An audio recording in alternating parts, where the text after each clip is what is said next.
Hello friends, I hope आप सब खैरियत से होंगे। आपकी गाइड और ट्रेनर एक बार फिर आपके साथ। आई नो कि आप सब लोग बहुत बेताबी से इंतज़ार कर रहे हैं कि मैं कब आप लोगों का मील प्लान दूँ।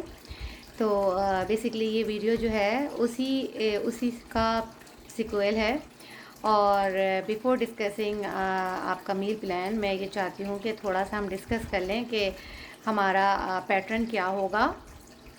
तो यूजुअली मैंने आपको बताया था कि इंटरमीडिएट फास्टिंग का सबसे पॉपुलर जो पैटर्न है वो 16:8 है, यानी 16 आवर्स की फास्टिंग है और 8 आवर की जो है वो आपका ईटिंग विंडो होता है।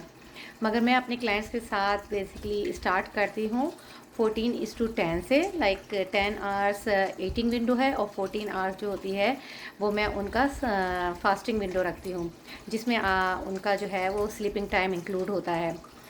तो इस वीडियो में हम जो है सेट करेंगे कि हमने कौन सा पैटर्न रखना है।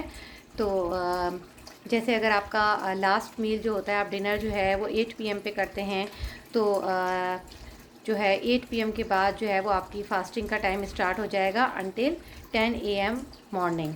और जो लोग रात को लेट खाना खाते हैं किसी भी रीज़न से, तो उनका हम 10 पीएम कंसीडर कर लेते हैं कि 10 पीएम जो है उनका लास्ट डिनर टाइम, या आप कह सकते हैं लास्ट मील टाइम है। और जो उनकी फास्टिंग का टाइम होता है वो तकरीबन 12 नून तक, नेक्स्ट डे 12 नून तक चलता है और उसके बाद उनका ईटिंग विंडो स्टार्ट हो जाता है। तो हम फ़िलहाल अपना ईटिंग का पैटर्न यही लेके चलेंगे कि 10 आवर्स की हम ईटिंग विंडो रखेंगे।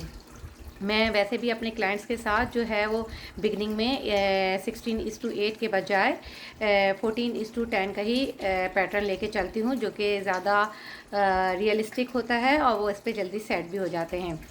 सेकंड, मैं इस वीडियो में आपकी थोड़ी सी ग्रॉसरी लिस्ट को भी थोड़ा सा रीअरेंज कर लेते हैं हम, ताकि जब हम अपना मील पैटर्न, और या आप समझे कि जब हम अपना ईटिंग पैटर्न सेट करेंगे और हम अपनी ईटिंग विंडो में जो ईटिंग के ऑप्शंस रखेंगे तो वो हमारे लिए इजी हो जाएंगे। तो जैसे मैंने प्रॉमिस किया था आपसे कि लास्ट विंडो में कि इस किस्म के प्लान में आपको कोई चीज़ एक्स्ट्रा ख़रीदने की ज़रूरत नहीं होगी।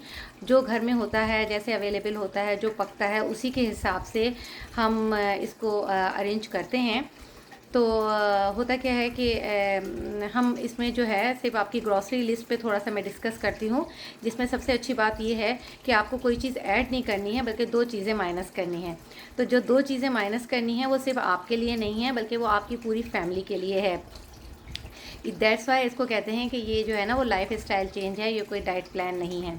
तो जो दो बिग नो हैं आपकी ग्रॉसरी लिस्ट में, जो कि आज ही से बिग नो आप इसको इंक्लूड कर दीजिएगा पूरी फैमिली के लिए। एक तो प्रोसेस फूड है, जो कि प्रोसेस फूड की एग्जांपल मैं आपको दे सकती हूँ। जैसे केन के फूड होते हैं, रेडी मील होते हैं, बस माइक्रोवेव में आप रखें और रेडी हो जाएं।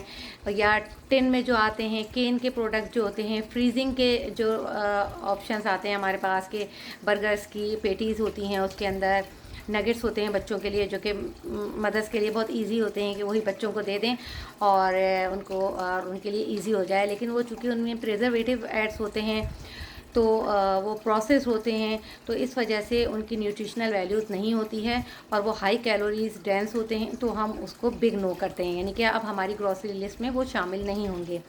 सेकंड बिग नो जो है वो आपका जंक फूड है। जंक फूड की रीज़न ये है कि जंक फूड जो होता है उसमें भी हाई कैलोरी होती है और न्यूट्रिशनल वैल्यू उसकी भी नहीं होती। ऊपर से इन एडिशन उसमें जो है बहुत ज़्यादा सॉल्ट होता है, शुगर होता है, हाई फैट होता है। तो उसकी एग्जांपल में जो है आप चिप्स हैं, बिस्किट्स हैं, केक्स है, मफ़िन है, सॉफ्ट ड्रिंक्स हैं, एनर्जी ड्रिंक्स वगैरह उसमें आ जाती हैं, तो ये भी बिग नो है। तो हमने कोई भी अपनी ग्रॉसरी की लिस्ट में ऐसी चीज़ को शामिल नहीं करना जिसमें बहुत ज़्यादा स्वीट है और आर्टिफिशियल स्वीटनर उसमें ऐड है। अब जब आप अपनी ग्रॉसरी की लिस्ट में से इनको माइनस करेंगे, तो अगर आप कुछ ऐड, इसके बजाय कुछ ऐड करना चाहें, तो जो आप वेजिटेबल्स ले सकते हैं उनकी आप क्वांटिटी बढ़ा सकते हैं। आप डेयरी में जो मिल्क लेते हैं, योगर्ट लेते हैं, उसकी क्वांटिटी बढ़ा सकते हैं। ऑयल आप यूज़ करते हैं, तो आप जो ऑयल यूज़ करते हैं आप वो ऑयल यूज़ करें, लेकिन जो रिसर्च शो करती है वो ऑलिव ऑयल बेस्ट है, क्योंकि ये एंटी इन्फ्लेमेटरी है। और अगर आप मार्जरीन यूज़ करते हैं तो प्लीज़ उसको स्टॉप कीजिए, उसकी जगह आप बटर यूज़ कर सकते हैं। तो ये बस चीज़ें हैं जो कि आपने अपनी ग्रॉसरी लिस्ट में, अपने किचन के न्यू सेटअप में लेकर आना है। अपने फ्रिज में कुछ एडिशन कर लेना है, बहुत सारी चीज़ों को माइनस करना है, ख़ासतौर पे ये प्रोसेस फूड जो इजी टू कुक होते हैं और इजीली अवेलेबल होते हैं, तो इनको हमने माइनस करना है। और फिर मैं नेक्स्ट वीडियो में आप लोगों के साथ आप लोगों का ईटिंग पैटर्न शेयर करूँगी। अंटिल देन अपने किचन को अरेंज करें, अपनी ग्रॉसरी लिस्ट को दोबारा से रीअरेंज करें, और फिर मिलते हैं आपसे नेक्स्ट वीडियो में, जिसमें मैं आपका पूरा ईटिंग पैटर्न बताऊँगी। Take care, bye.